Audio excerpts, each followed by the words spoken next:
All right, and we are back again with a brand new episode of Another 24. I am your extremely handsome host, Torres Montez, and today I have a very special guest in the building.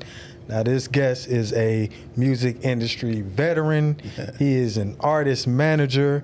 He is a music publisher, and he's the one fighting for your rights as an artist. No, I got the one, the only, Mr. Courtney Benjamin. How you doing, my brother? I'm doing good, brother. Appreciate you. Appreciate that. Yeah, for sure. Now, I gotta ask you, man. You in the music business, man. Yes, sir. What you was listening to on the way over here, man? On the way over here, I was listening to a Zoom meeting with my artist intern. Yep. Okay. Yep. But I say in my playlist right now is the new Bone Thugs and Harmony and Bone. Mm-hmm. Let me see who else in my playlist. Quick story. Bone is my favorite. That was my favorite group of all time. All right. Art of War. That was their best album to me. Church. Yeah, man. But, you know, that's another story for another day. Oh yeah. They're my brothers, man. Oh yeah, man, for sure. All right. Yep. Now, music industry, man. How did you get into the music industry? Were you always just a fan of music? Like, did it fall into your lap? Did you pursue it? Like, how did that happen for you? And the crazy thing, man, back to Bone Thugs and Harmony, bro. You know what I'm saying? That was my very first concert ever. Okay. You know, kept me off the streets. You know, they kept me trying to figure out how what they were saying and how they execute the way they do. You know what I'm saying? So I just took up rapping at around like 16 to about 19. Then I stopped rapping. I said, this ain't for me, man. I'm not a rapper. So, you know, then fast forward to, let's say, I think like my third or fourth year of marriage. My wife was on tour doing stage plays. They were asking her like, why you don't have any CDs? You know, you sing and stuff. That's how we make our extra money on the road. So she came home and I told her, she told me, she was like, hey, you think I can go record some music? I was like, I guess. I don't know nothing about no business side, no music or nothing like that, man. Right. So it kind of formulated from there, and we got a lot of evictions. A lot of scars, a lot of bumps. You know what I'm saying? So that taught me to learn the business side of everything. Right. So I took up like some years, man. I started my company.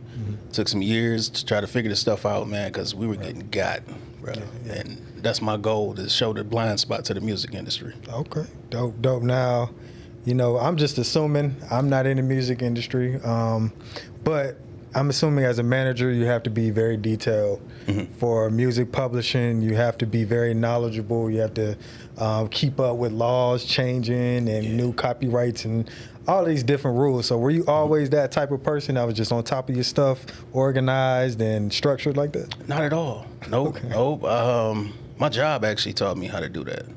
I was working at General Motors. I just saw, I got real fascinated with like the systems and how they started a little clay model car and then turned it into a piece of styrofoam, then melted that down into a big life-size clay model of car. You know, and I was a janitor at the time. And then when I actually started working for General Motors, probably like 3 or 4 years after that, shoot, man, I just started seeing the SOPs and how like everything was a system, and everything was just structured, man.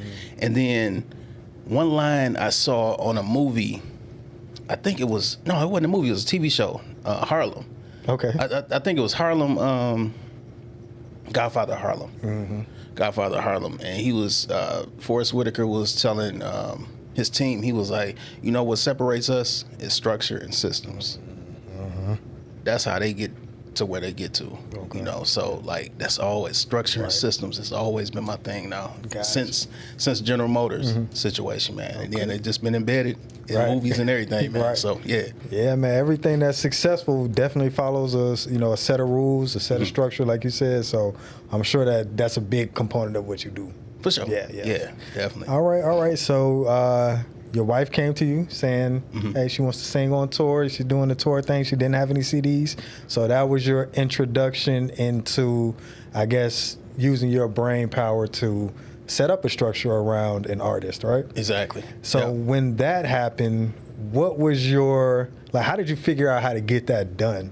Because you don't know anything from anything, right? Yeah. So how did you figure out, like, okay, well, I need to go here, I need to record, I need to go print up these CDs, I need to print the artwork, package it up? Like, how did you figure that whole process out? A key word I'm about to say here, I paid mentors, I paid lawyers, and I paid engineers that were working with big big artists and stuff, just to learn, like, what they deal with and what they go through day to day, and how I could protect myself. Because I was like, man, I was tired of getting got, because it was costing so much to fail, man. I was like, golly, man. Yeah.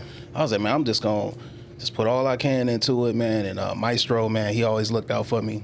Great engineer out of Detroit, Michigan. Okay. Swifty McVeigh from D12, man, he poured into me, because I didn't even know what iTunes was until Swift told me. So it's like, it was that deep. Like, when I tell you, like, nothing, bro. I ain't know nothing about the music industry. Yeah. And then going to a lot of conferences, music conferences, like ASCAP conferences, BMI conferences. Yeah. Just investing in me. Got it. So, all right, you decided to, start managing artists.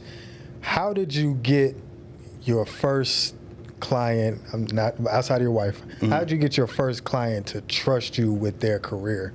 That seems like something that would be a hard task for the first one. Yeah, and I'm not gonna lie to you, I was scared. I was very scared, because it's like I was experimenting with my wife. It's like I don't really know what I was doing, but it was just people just coming to me like, okay, like, man, can you manage me? And then I think I started managing a leader first, and took her career, helped her, and I was like, okay, well, maybe I can do this.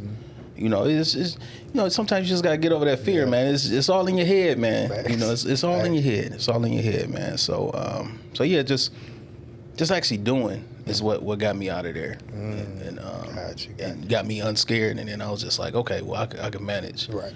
Yeah, because that's what holds a lot of people back, just feeling like they need to have everything perfect before they start. So can you talk a little bit about stepping out on faith and just, trusting that you're going to find your way? Yeah, just trust God, trust the process, embrace being an underdog. I've been in almost 20 years. I'm still an underdog. A lot of people look over me. I even had a music conference, man, and then talked to somebody right at the thing, and she told me she was gonna commit to it or whatever. I gave her a price, and she disappeared on me. It was like, act like, I guess I was too small to be on it, because like when the flyers came out and I did the final things, like, hey, here's an email for, what times you go on, this and that, blah, blah, blah. Yeah. He was like, why do you have me on the flyer and this and that? And I was like, oh, okay. All right, well, I'm not big enough, you know what I'm saying? Right. But it's cool though. Yeah. Because like the thing is, like, I'm actually making money in the music industry. What I choose to tell people and help them out, that's all from my heart, Right. So, I'm just a tree with apples, right? And then hopefully the people that love apples come to me, and then that's all I can be. I can't be no orange tree. Got you. Yeah, I know. I mean, we hear a lot about the music industry, especially being, I'm from here. I'm from Atlanta, so okay. I know a lot of people who became rappers, celebrities, and stuff like that. So I always hear that the industry is shiesty. It's a lot of, people not doing what they say they're going to do. A lot of people stabbing you in the back, running off on you. Why do you think that element is so, like, prevalent in the music industry? Why do you think it's such a pain point for our artists? It's a pain point because, but I could say, like, the reason is it's like the people that know the business, they just see the artists, because the artists don't want to learn the business. So they just like, okay, let me hit this lick then. I'm not making no money in the industry, so let me hit this lick on them real quick. And that way I can have, okay, they gonna need this, so let me bog them down for about 3 or 4 months. At least I have like $2,500 coming in every 3 months, you know what I'm saying? But I think that's what it is, man. It's like they see a green person, just like how somebody saw me as green, got me good. End up losing my house and everything over it, man. So, I was trying to find them, bro. Yeah, I bet you was. Yeah, I know you was. Yeah, man. I had 3 small children, man. And that's one thing I'm glad I had my children, back then too. But man, it's a lot to take on, mentally. Yeah. When you the man of the house, and like your kids and your wife looking at you like, what we gonna do next? Right. And I was only making like $7.15 an hour at the time at my job. So it's like, man, I ain't really know what the heck I was gonna do, man. But what was that moment like, having all that pressure on you? It was crazy. It was like I had to snap out of it, because I was like, man, I just gotta trust God. I got to. Right. I had to change my leadership, because I'm like, man, it all starts from the head down. So So I just started looking into, I just started praying, started looking into people that were in business, and just started studying them, man. Because it's like, I was like, man, I got to learn how to get out of this, man. Because my dad passed me when I was 7 years old, so I didn't really have anybody to turn to and be like, hey, you know, how do I get out of this? You know, so. You know, but figured it out. That's what men do. We figured it out. You got to, man. You know what I'm saying? Right. Man, it's a heavy load, man. But you know what I'm saying? We built for it, though. Fact. That's a fact. Yep. All right. Now, speaking of, like I was saying about the industry and how shiesty things can be, have you been tuned into this Boom Man Roscoe Dash situation? Yeah. From your perspective, what's going on there? Because when Roscoe talks, I'm like, yeah, Boom Man was wrong. But then when Boom Man talks, I'm like, okay, maybe Roscoe ain't know what was going on, which could be fair game. So from your perspective, what's going on there? It was just both situations. You know, both people learning at the same time, but then want to tell each other they didn't know. You see what I'm saying? Yeah. So it's like Boom Man, like, okay, dang, I just got this deal on the table. And then Roscoe, like, man, I don't really know, you know, the game like that or whatever. But why wouldn't you tell me this? You know, so it's like it's just a bunch of confusion that nobody knew.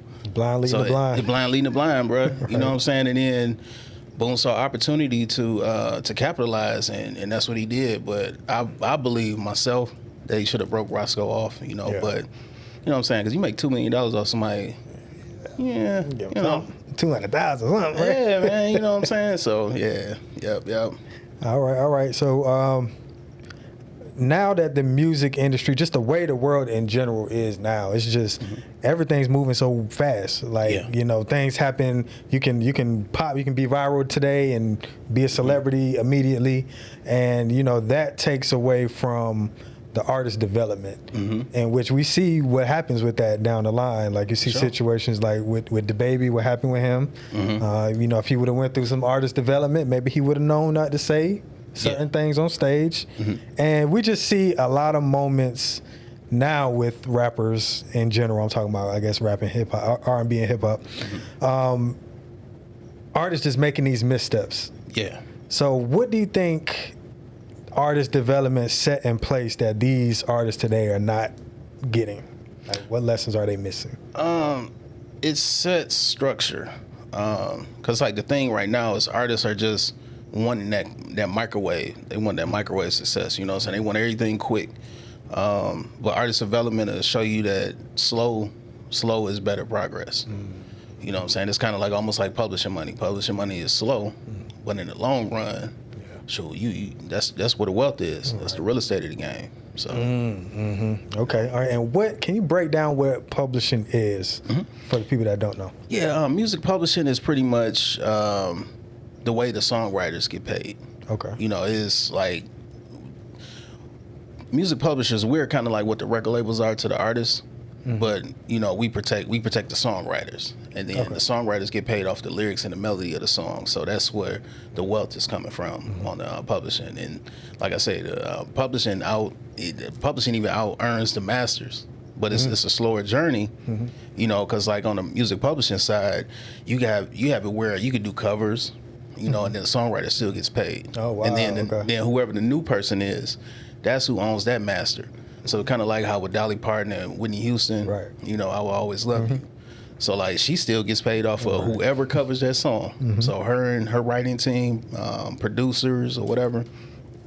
So that's the longevity of it right there. Got it. And so publishing is not automatically assigned to the artist. So like, is that true or? No, it's not. It's not. No, because the artist may not have wrote the song. The artist is just being the artist that just performed what was licensed to them. Got it. So when you see, because I heard this thing about, I was watching a Diddy documentary, and he somehow owns publishing for all of these artists, even though he didn't perform or write on these songs. So how does that happen? Yeah, and I'm glad you brought that up, man, because like it's a lot of people that don't know nothing about publishing that always want a piece of the publishing and had nothing to do with the creativity of the song or the creation of the song. So normally in a situation, because like I had a situation where, and this is what I do a lot of, helping repair and restructure and get everything together on on like BMI, because like BMI is capping CSAC. So like what's happening is a lot of these people are doing contracts where they're investing in people. So they like, oh, I'm gonna get the publishing. But then they don't know how to register the song correctly. So they go and put themselves as 100% publisher, and it's like 5 other publishers that's supposed to be on that song. Right. They didn't know that if they had a 50% deal or their recoupment was 50%, it's 50% on that writer that you had the contract with, not 50% of the whole doggone publishing. Okay. You know what I'm saying? And that's where a lot of people are getting it wrong, man. They just putting themselves down, leaving people off the thing, man, not doing split sheets. Right. You know, because split sheet is like what you actually put into the BMI ASCAP or CSAC. So, okay, so it's just a lot of that going on, man. So you're saying that, let's just take Diddy as an example. I'm not saying that this actually happened, but I'm just using this as an example. So Biggie writes a song. Biggie doesn't have any money or anything. Diddy is funding everything, but instead, so let's say this is the beginning of Biggie's career. We don't know if he's going to pop. We don't know how he's going to become a legend. So Diddy is taking a risk by investing in Biggie because he doesn't know if this is going to work. Yep. So in order to protect his investment, Diddy signs himself as the publisher and takes 100% of Biggie's publishing. But there are other people on the song. You got the producers and you got other things like this. But if Diddy does it erroneously and takes 100% of, let's say, Juicy, then he could be liable for that, right? Could he get in trouble for doing that? He could, but Diddy was smart. He was an artist and he was a writer too. Because like if you ever notice, every song that he said, take that. So he did write. That's his writing.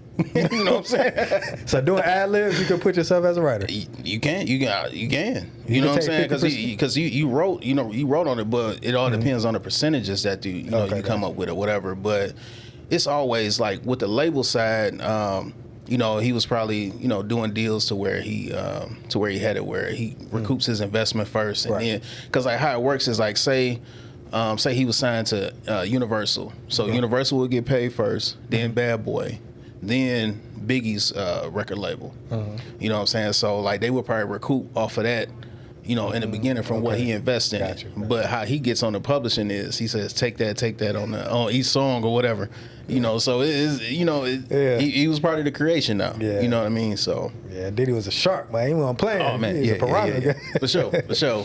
All right, that's interesting because at the same time while you have Diddy building Bad Boy and that whole thing there, you have Master P down here in New Orleans doing everything independently. Yeah. But somehow is making as much money as these guys signed to majors. Oh, yeah. Right. So what is the major difference between being independent and being signed to a major? Being signed to a major, their responsibility is the business. Being independent, you the responsible. All that's in your court. Okay. You know what I'm saying? So like all that stuff, like this is one thing I said at a conference one time was how like one of the artists that was signed, he was signed to a major label. I ain't gonna say his name, but he was signed to a major label, and then he started complaining about. He was like, "Yeah, man, then I'm doing this stuff independent." You know what I'm saying? And then blah blah blah blah blah, and he was doing the people the same way that the labels was doing him. But I'm like, dog, just think about it. You're not paying them mechanical royalties, and you're supposed to be paying them mechanical royalties. This is your label now. Yeah. You're not even paying yourself mechanical royalties. Yeah. You're not even paying yourself as an artist, so your label can actually grow. That's one thing a lot of independents don't do. They don't like to save money. So it's like the money come in for the sales. You got mechanical royalties you got to pay to the songwriters and publishers. Then you got to pay yourself as an artist. So sign yourself as a percentage, and that way your record label will always still grow. And you got that pot of money in there to be able to have the marketing dollars and all that stuff that you claim you don't have. Right. So just to save it, that's all. So being independent is a lot more work, I'm hearing. Oh yeah, for sure. Yeah, because you the brains and the head of everything. Oof. Yeah. Yeah, you gotta run that business. Yeah, I'll probably sign to a major, man. That's probably what I do. Yeah. But, and then they have a lot of resources as well too, sure. like radio pluggers and things like that. So they can get it figured out, I'm sure. All right, so what's one of the biggest lies that artists believe about how they get paid? Going viral is gonna solve everything. Going viral, man, you can go viral and don't have a dime in your pocket. Damn. You know what I'm saying? So we back to structure and systems again. That's what actually pays artists. That's what actually pays songwriters. So if you structure your business right, you structure your bank accounts right, like even when you start performing, that's a whole nother business in itself as well too. Right. So you got three businesses as an artist, especially if you write songs. You got a publishing company, you got a performance business, and then you have a record label. Okay. And your record label is getting all the stuff that's coming from the distribution companies, and then you, like I was saying, you pay the mechanical royalties, all of that, and then for the performance business, you may get, say you get booked for $10,000. You gotta, man, you got your band, you got all of that stuff to pay. You know what I'm saying? It's not just we gonna take this $10,000 and splurge it. Right. And I always have my artists do like 5 bank accounts. Okay. Do an income account, profit account, tax account, investment account, and business savings. Because in this way, you telling your money where to go now. So when that $10,000 come in, you saying, okay, this is how much I made. I'm gonna put away about 35%, because like a lot of artists get hit on taxes because like every state and city that you perform in, if that state and city has taxes, you got to pay it. It's just like in the NFL or NBA, they got jock tax. Right. Dang. So they wait till it rack up. Yeah. Yeah, because one of my people, man, they waited, and I think they hit them. I think it was like 15 years later, bruh. Nice little bill. Dang, nice 15 years? 15 no years. Taxes? Yeah. Oh, I'm bankrupt, man. I'm gonna just say it, bro. I ain't got it, bro. I ain't got it.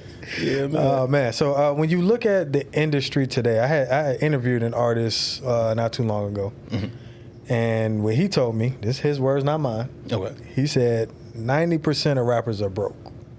So, in your opinion, how many artists do you think are actually making money versus looking like they actually making money, looking like they're making money? I say 99%. Damn.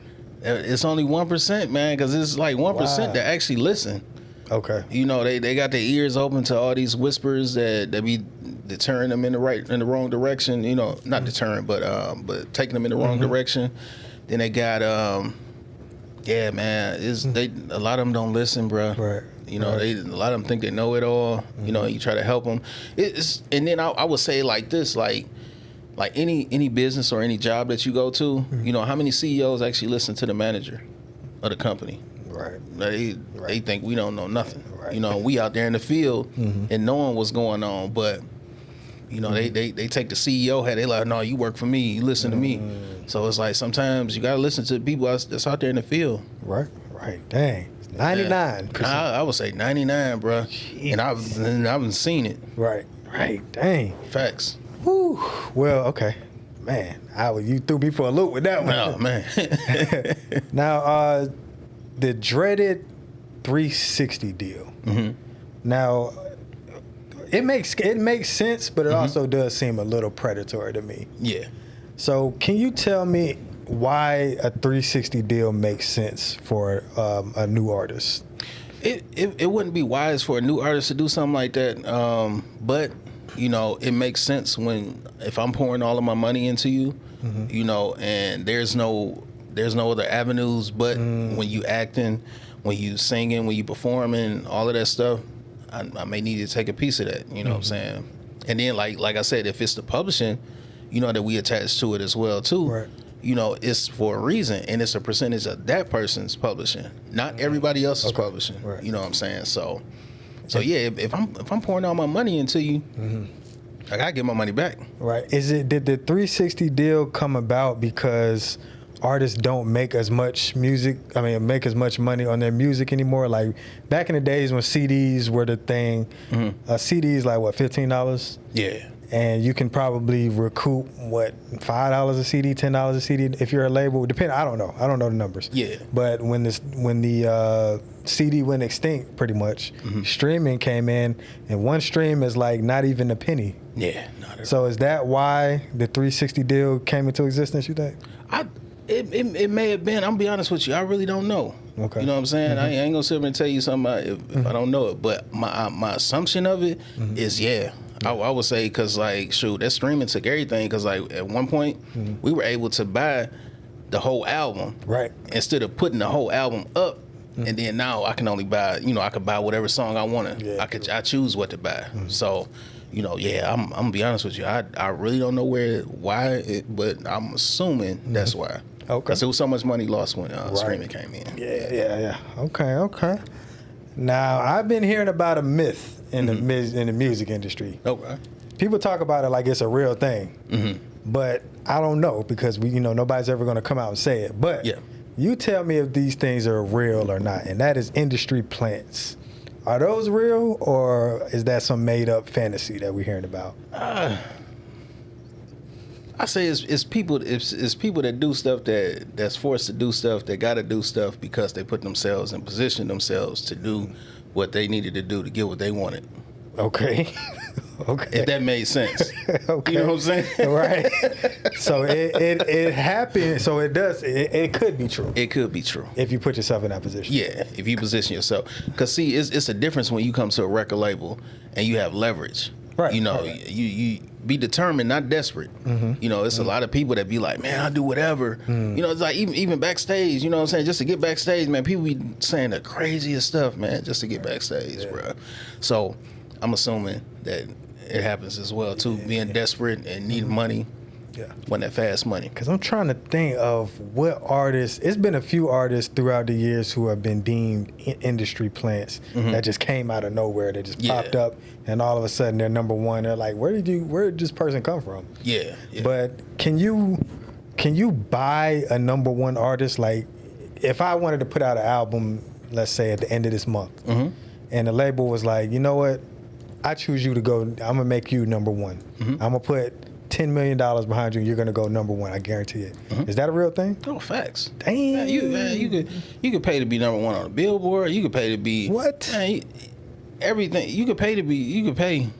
For real? mean, even Leora even said it. Like one of his artists called him and told him like, yeah, man, you know what, man, I hit number one, and he was like, I know, cause I paid for it. What? Yeah. So it's all a lie. It's all a lie. It's all. This whole game is smoke and mirrors, bro. It's all smoke and mirrors. I'm gonna be honest with you. Wow. Yeah. Dang, man. Yeah. Cause like if you notice, like the major labels, they could do all the bots and all that stuff, but when other people try to start doing it, which and the crazy thing is like they do the bots and stuff, but they don't know how to collect all the money how the record labels do, and the record labels know how to do it to a certain extent to where they won't get messed up, and then they pull it back.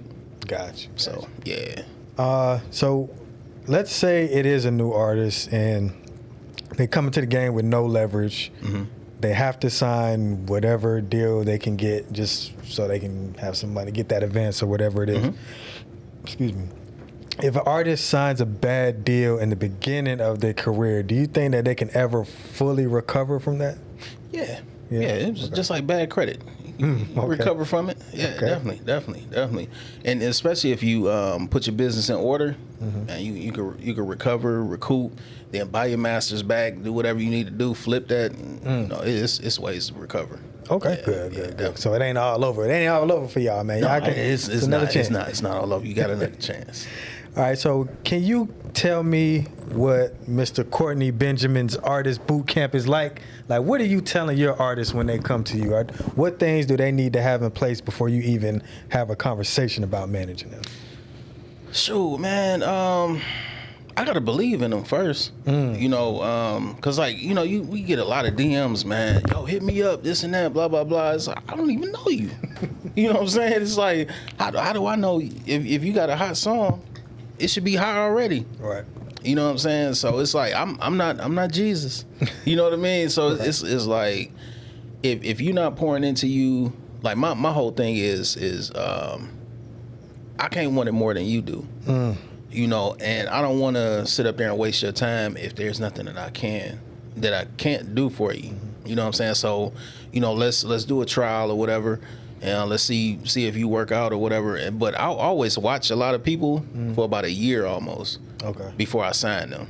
Oh, okay. It's only been a couple situations where I haven't, and they all come to me, you know, because I'm gonna be honest with you, man. You get burnt out with a lot of artists. Yeah, I can imagine. Cause they come to you, man, and everything is your fault. You know what I'm saying? And they don't take no accountability. And you try to educate them, man, and they listening to their uncles, they listening to these so-called, oh, I got these powerful people that's telling me this and telling me that, and then they get you in a deal that's all messed up, and then you come around and be like, yeah, can you help me I tried to tell you beforehand, right. You know, but I don't know nothing, you know what I'm saying? It's that underdog thing, you know.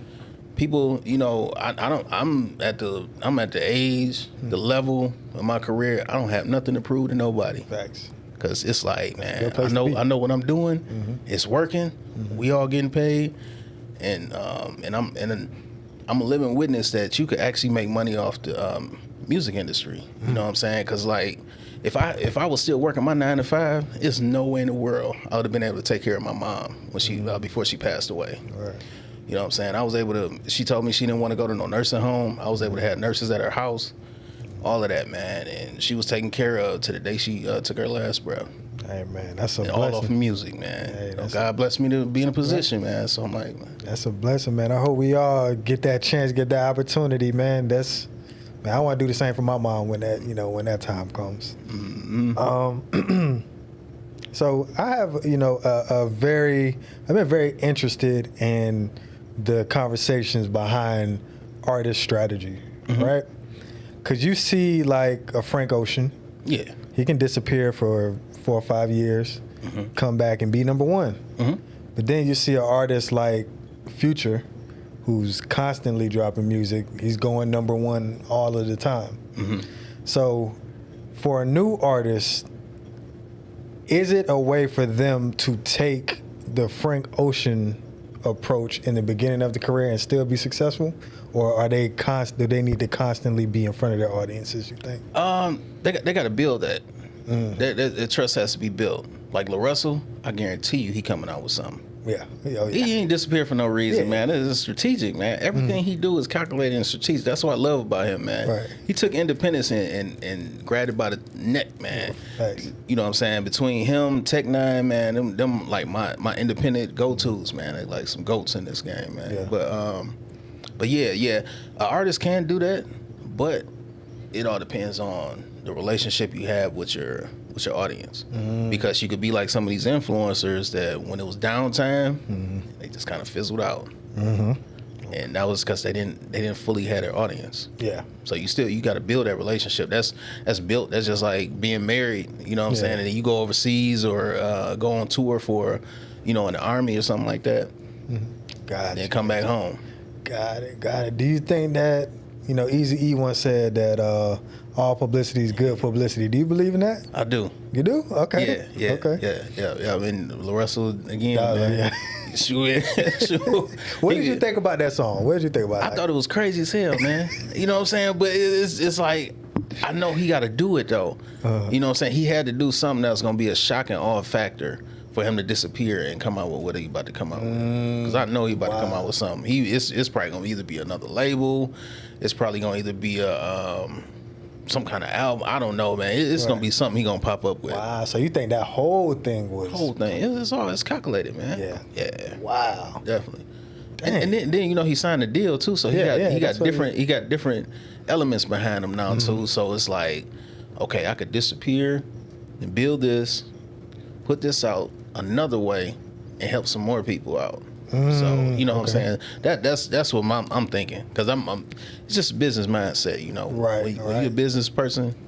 Yeah, I guess I ain't think about it like that. Yeah. Because I'm thinking, he's like you say, he's obviously very calculated. So of course he's probably 4 or 5 years ahead on whatever his plan is. He got his next 4 or 5 years mapped out. Oh yeah. But you saying he might have manufactured this moment. Wow. Oh yeah, for sure. Okay. For sure. Okay. Yep. Yeah, he's smart. He's smart like a fox. Okay. For real. Okay. For real.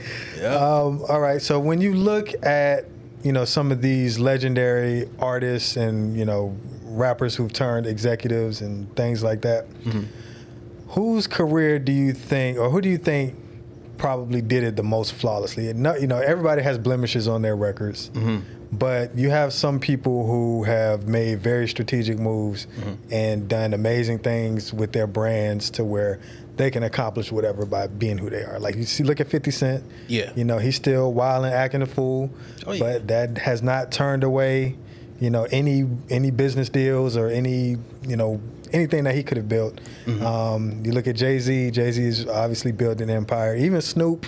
Yeah. Snoop is probably the most marketable legend out there, I would think, one of them. So when you look at some of these guys, whose legacy do you think, or do you admire the most, you think? Tech Nine. Okay. Tech Nine, bro, because Tech Nine was there before Jay-Z was there, before Snoop was there. He was before everybody. He was just low key. Nobody, man. Strange music, man, and making moves, and they independent, man. They been killing it, man. The whole way. Forever. Yeah. Okay. You know what I'm saying? He may have got set back on the tech situation, but he bounced back though. You know what I'm saying? I've never seen any other artists come, get in that situation and then bounce back the way he does. And man, when I tell you he has a cult following, crazy. Wow. So what do you think Tech Nine did differently than most independent artists? Because I know it wasn't just luck. I don't know, man. I really don't, man. I think it was just the hunger and the grit that he had. I think that's what it is. But yeah, you know what I'm saying? 50, my next go-to is man, dude did it, bro. You know what I'm saying? And then still to, like how you say, man, stir up all that stuff, man, and still keep all his sponsors, right? Keep the network, all of that stuff. But he keeps ownership in a lot of stuff too, so. Got it. Yeah. All right. So I want to talk a little bit about sync licensing and, that whole revenue stream for artists. Okay. So how exactly does sync licensing work? I know you put your music in a TV show or a commercial or something like that.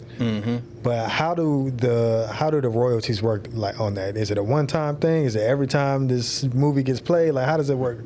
Okay, so sync has a couple different aspects to it, but the main thing that you got to understand is that copyright. Okay. It's a master side and it's the publishing side. So both of those have to be cleared for the sync placement. Okay. And so say we got $10,000 for a sync placement.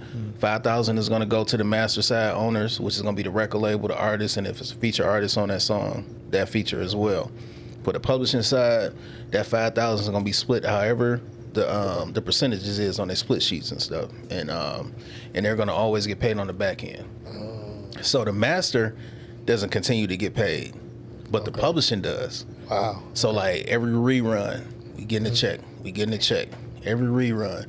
But when it comes to video games, though, that's a one and done. Okay. So you get about 7,500, and it's a wrap. You know what I'm saying, for both of those. But commercials, man, them the licks right there, bro. Yeah. My mentor, Kathy Heller, man, she was showing me how she bought her house off of one sync deal, where she licensed her song to Target and Walmart at the same time, bro. Both of them wanted the song. No, she eating. Yeah, man. Them 6-month campaigns, bro. They was crazy. Hey, man. Yeah. So go ahead. No. I was gonna say, that's how Mariah Carey is her Christmas time is her time. Oh, bro. Heck yeah. Because she makes millions of dollars every Christmas because of that "All I Want Is You" song. For sure. And speaking of Christmas, if you want to get into sync and all that stuff in July, that's when all the agencies, the advertising agencies, all these compilations and all that stuff, that's when they start looking for Christmas music. So start preparing that before July. Wow. They start that early? Early. Ooh. Yeah, because you got to think about it. They looking for stuff in July. They doing all the planning and strategic stuff and whatever. And then by, I think, before Halloween, campaigns start getting ready to get in rollout stage. Got you. Okay. Yeah. All right. Well, you are a manager. So I would love to ask you about some of our near and dear artists who may be going through a little down period. They may be having some trouble right now. And I want you to tell me how you would help the artist through these moments, okay? So for right now, Offset just got shot by, we don't know exactly by who. Yeah. But him and Lil TJ had some kind of altercation, and Offset was shot yesterday. He's okay, everybody. He's good. Oh yeah, for sure. If you were Offset's artist, what would you tell him to do in this moment? In this moment, stay low while we get crisis management. Not crisis management, but crisis PR. Because like you, in situations like that, this is when the PR comes in. A lot of people want a publicist and PR and stuff like when they have nothing going on. This is the time when there's different types of publicists. Right. So a crisis publicist would be the next go-to right now. So I would try to get the fire, put out, had them get statements or whatever, and then just keep him from getting on that doggone interwebs, man. You know what I'm saying? Because he's going to get on there, he's going to be emotional, man. He's going to be hot. Yeah, he want to, too. For sure. Yep. And just kind of talk him off the ledge, man. Kind of be that big brother type situation, and at the same time, keep protection around him, too, because, you never know, what the next move is. So you got to be smarter than the next opposition or whatever, you know what I'm saying? So it's like, got to prepare him, and make sure that he listens. Yeah. Because like I'm telling you, man, a lot of artists, they don't listen, bruh. Oh, man. We got stubborn. We got 2 ears and 1 mouth for a reason. Right. Yeah. So that's what I would do. I would coach him in that, keep some protection around him until everything die down. Just remind him, man, you a family man now. Yeah. The streets, it's over with. Man, just think about your kids, man. Right. You know what I'm saying? Thanks. All that other stuff don't even matter, bro. Gotcha. All right. So Gunna went through a very traumatic time. The whole YSL trial. He ended up taking one of the first pleas, getting out of jail, continuing his career. Now, I think he handled it pretty well. Yeah, he did. So how would you have advised Gunna throughout that period of his time? I would tell him I would tell him just the way he did it. You know what I'm saying? Right. He laid low. He didn't rebuttal back and forth when they was talking junk about him. Right. He took care of his business. He took care of his obligations that he needed to get off of YSL. He built his business at the same time and went on tour. Had some great numbers. You know what I'm saying? So now it's like, let's just capitalize off that. You see what positivity do. You know what I'm saying? Just keep them out the BS, man. All right. Okay, this one's going to be tough. All right. Drake, oh yeah. Drake went through it about 2 years ago, a year and a half, 2 years ago. Yeah.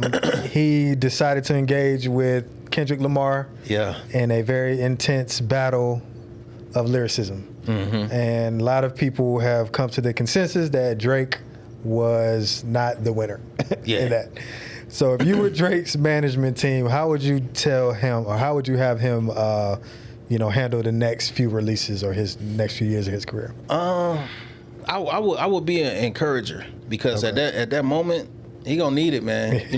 I know for sure he needed it, bro. And it's just so many ways that he probably wanted to retaliate, but it's like, is it worth it, or is it just take this L and let's just continue? I mean, we got businesses that we invested in. We got what was that? The oat milk that we invested in. All of the different things. It was like, it's like, look, we eating. Right.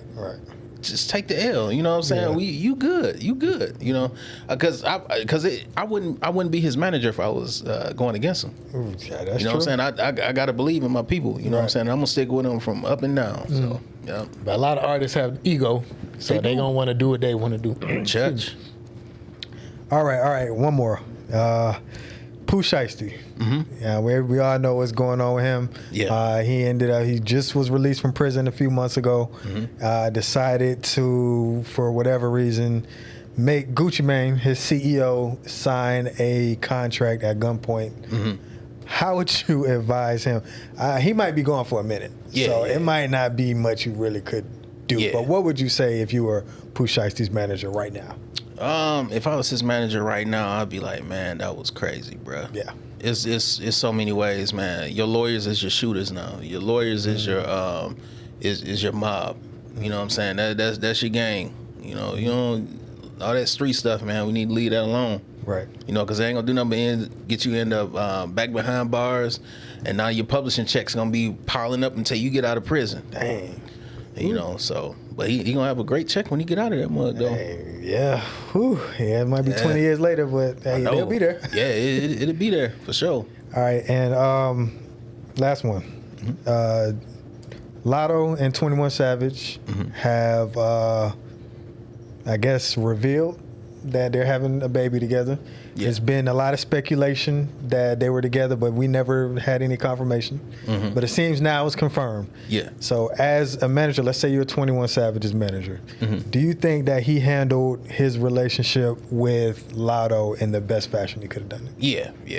Because a lot of them, be honest with you, man, they be wanting to keep their relationships out of the public, and you know, and then like he had a lot of street stuff too going on. So it's like, you don't want to bring your girl into it and all this other stuff too. So it's like, he handled it well. Yeah. Would you recommend artists being in relationships? Do you think it's a distraction? It all depends. It all depends on the partner that they choose. Cause like a lot of times when they got a partner that's not in the industry, man, they either be jealous,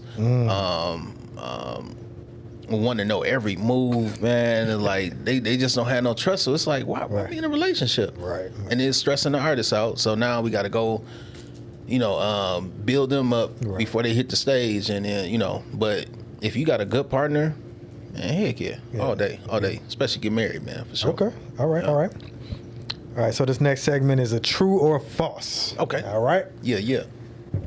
So most artists don't need a manager yet. Is that true or false? That's true.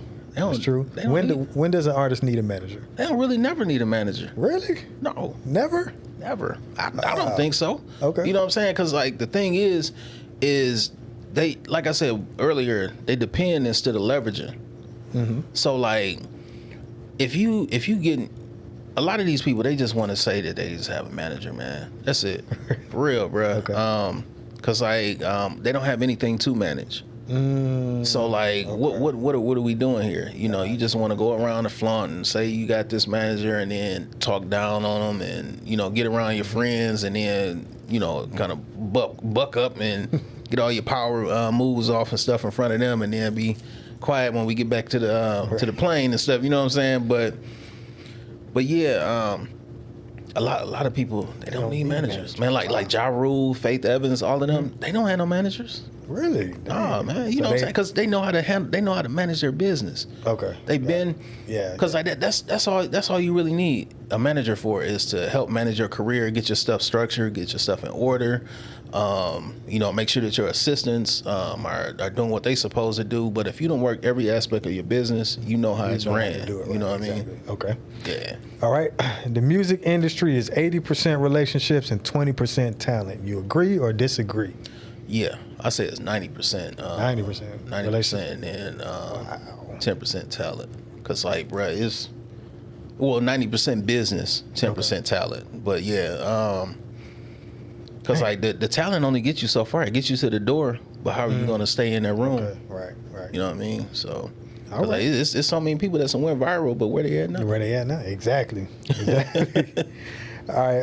Artists care more about clout than money. That true or false? That's true. Damn. Yeah. Where do we go wrong, man? Where do we go wrong? Attention is the new drug, man. Right. Yeah. Okay. All right, and you can tell in 30 seconds if an artist will make it. True or false? I say that's false. Okay. Yeah, because some people, man, they grow different. You know what I'm saying? It's just the consistency, and you can't see nothing in 30 seconds. Right. Now, the talent you can see in 30 seconds, but to see if they're going to last, man, no, you need some time with them, cultivate them, see if they listen, and then, yeah. Okay, all right. So now this segment is a this or that. You just answer. You don't got to think too hard about it. Okay. You just give me off the top of the dome. At the top of the dome, you let me know. Gotcha. All right, publishing deal or record deal? Publishing deal. Publishing deal, okay. Independent artist or major label machine? Independent artist. Wow, okay. All right. Talent or work ethic? Work ethic. Okay. Work ethic can beat talent. All right. Yeah. Viral moment or slow grind? Slow grind. Okay, there we go. All right. Hit record or loyal fan base? Loyal fan base. All right. Artist you can control or artist that's a star but hard to manage? Dang.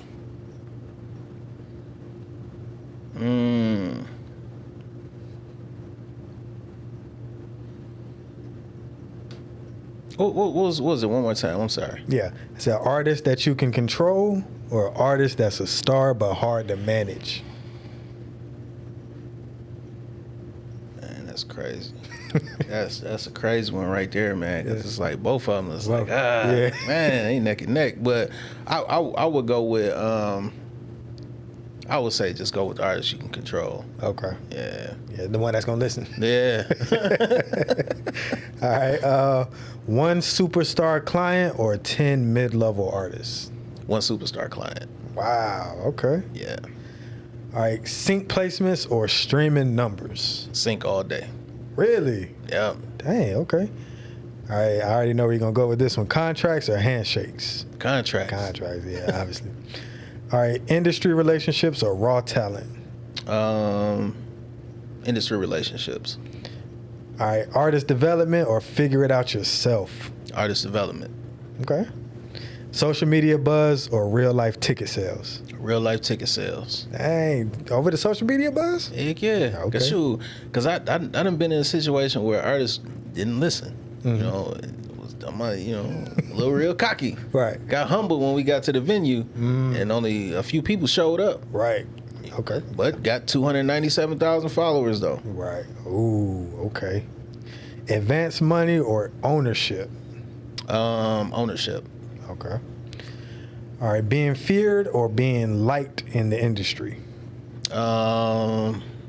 Being feared. Okay. Yeah. All right. Breaking a new artist or managing an already hot one? I would say, just all kind of really depends. I say breaking a new artist, man. It's nothing like that. Man. It's a blessing, bro. Yeah. Yeah. So what is that feeling like when you break an artist? I know that's got to be like a huge accomplishment. Yeah. It's a real dope accomplishment, man. And then you it's just seeing the growth pattern, man. Just seeing all the stuff and the struggles. You know, just like I was sharing with you earlier, like, man, it took us like 2.5 years just to get in this venue, you know, to get booked for a talent buyer, man, to get their attention and stuff, man. So it's like it's a constant grind, and just to see that break finally for my artists, man, it's a blessing, bro. Your moment, yeah. Exactly. All right, so recently we've been seeing a lot of, man, some of these big artists, these legacy artists that you're like, huh, selling their publishing.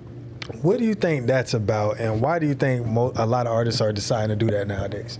Well, most of them have grown and they know what to do in business. They're part of that 1%. So, like, what they're doing is, like, you can go to, like, a royalty exchange, you know, but you're not giving away the whole thing. You know, what you're doing is you're giving away a percentage. You're getting pretty much in advance to go do whatever you want to do. Because, like, even Jay-Z's catalog been on royalty exchange for, like, 90,000 for New York State of Mind. And like what he would probably do with that is take that, flip it, and then, you know, he gets it back in about like 10 years. So, you know, and it's really like all about knowing what to do with your catalog. If you don't know what to do with your catalog, let somebody else do what they need to do with it. Get that advance, and then it reverts right back over to you. Okay, so that's a lot of times they don't just sell it all outright. They just do it for that big lump sum for a minute. Yeah. Because you hear artists, I think Future got like 100 mil, something crazy. T-Pain got like 100 and something million. Yep. And I'm just like, they selling their catalog? But you're saying they reverse back to them after a while. Yeah, anyway. some of them, not all of them. Okay. Yeah, but now like some of them, they may get that 100 mil and be like, sure, I could just create some more.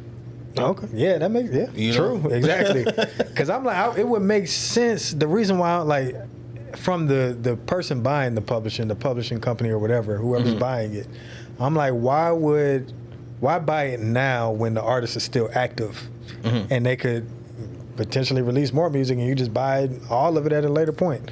But why buy it now when the artist is still making music? Because it's like real estate.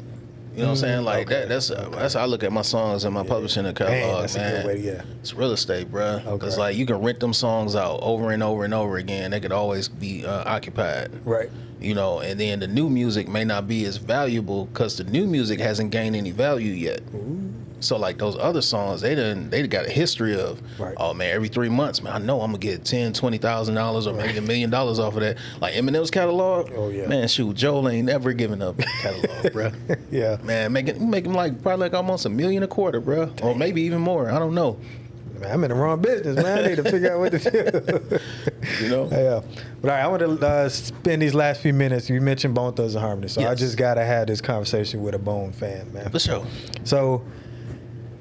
Okay, number one, what's your favorite Bone album? I gotta ask. I just want to have this conversation. My favorite one is, I want to say I'm stuck between Art of War and East 99, man. Okay, yeah, that's the main two. A lot of people. Yeah, man. A lot of people I'm stuck. Yeah, I say Art of War, and you know why I like Art of War? Because Crazy is my favorite out the group. Okay. So you could tell that in Art of War, that was like almost a Crazy album. Like he's on on every hook. He was snapping on every song, so I just feel like Art of War was that for me. Yeah. Do you have a favorite member of the group? Busy. You like Busy? Yeah, Busy, my boy. Busy. Yeah, That's your boy. I like Busy too. He's my second favorite. But man, Busy, he just, he in the group sometimes, he out the group sometimes, he back in, he back out, and it's just like, man, Busy, we want you there, brother. We want you there. For sure. Yeah, for sure. Heck yeah. All 5 live. Man. Right. Sure. So when you see like artists like that who are legendary and who have solidified their legacy, and you see them still continuing to put out music, do you look at them as like rock and roll artists? They're gonna continue to put music out and continue to tour. Do you think that Bone will be touring until they're 70 years old, still doing Crossroads? Yeah, for sure. Because they got too many classics. They got too many. Their longevity is amazing, man. Right. You know what I'm saying? I see them like you said, like 70, 80 out there still rapping, man, for sure. Yeah, for sure. Do you have a favorite Bone song? Or your top 3? I know it's hard to pick one. My top 3 is Creeping on the Come Up. Okay. Days of Our Lives. Okay. And let me see, man. What's the third one?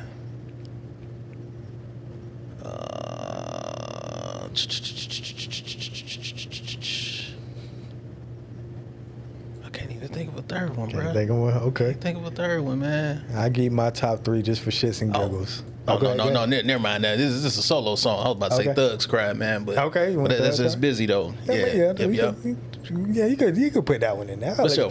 All right. I like It's All Mo Thug on Art of War. That's my favorite. If I ever get a chance to talk to Crazy Bone, I'm gonna ask him about that verse because that's my favorite verse in rap history. Okay. It's All Mo Thug, Buddha Lovers. Oh yeah, that was a good one. Yeah, that's a good one. And probably one more. Yeah, it's hard to pick a third one. I'm gonna say probably East 1999. East 99 the song. Yeah, that's probably my favorite. For sure. But shout out to them. They got their own. They got their own. Salute, brothers. Yeah, they got their own street in Cleveland now. Yep. So shout out to them. I love Bone. All right. But anyway, the name of this show is Another 24, right? So the reason why it's called Another 24 is because that's the biggest blessing that anybody can get. Another day to live, another day to, talk to your family, continue your passions or whatever it is. It's the one thing that everybody on the face of the earth can agree on. For sure. That we want. We don't agree on much. Yeah. But we can agree that we want another day of life, right? For sure. So there's a young man somewhere out there. He's watching everything you're doing. He wants to be an artist manager. He wants to help people with their publishing. One day he wants to be in the industry. He wants to be an executive like yourself. So if this young man is watching this interview and you had 30 seconds or so to give him some inspiration or motivation to keep going, I want you to look in that camera right there and give him 30 seconds of motivation. Okay. So I would say embrace being the underdog. Don't be scared to stand up for what you believe in. Keep going. Don't let other people's opinions stop you because they scared to do what they they scared to do what they were supposed to do. You know what I'm saying? Just stay focused, build a niche out first, then start developing like all these outside things. You know what I'm saying? Because you start doing more than one thing, you get distracted. You know what I'm saying? Multiple streams of income don't mean multiple different things. Multiple streams of income is one thing that's drawing multiple streams. You know, it's like being an apple tree. You know, you a tree, you know what I'm saying? You're going to grow multiple fruit off of that. As soon as somebody pick it, you still got fruit that's going to continue to grow. So just be fruitful and multiply, Judge. And there it is, Mr. Courtney, man. Appreciate you so much. This was a great, great conversation. We have to do a part 2. An hour is never long enough. Definitely. But I definitely appreciate it, man. When, you got to come back next time you got something going on. Okay. And you come back and talk about it with us, all right? Definitely, man, for sure. Right, man, for appreciate sure. it. And that's Yeah. a wrap. Yeah. Yeah, that was good, man. That went by quick. Hey, man, it did, man.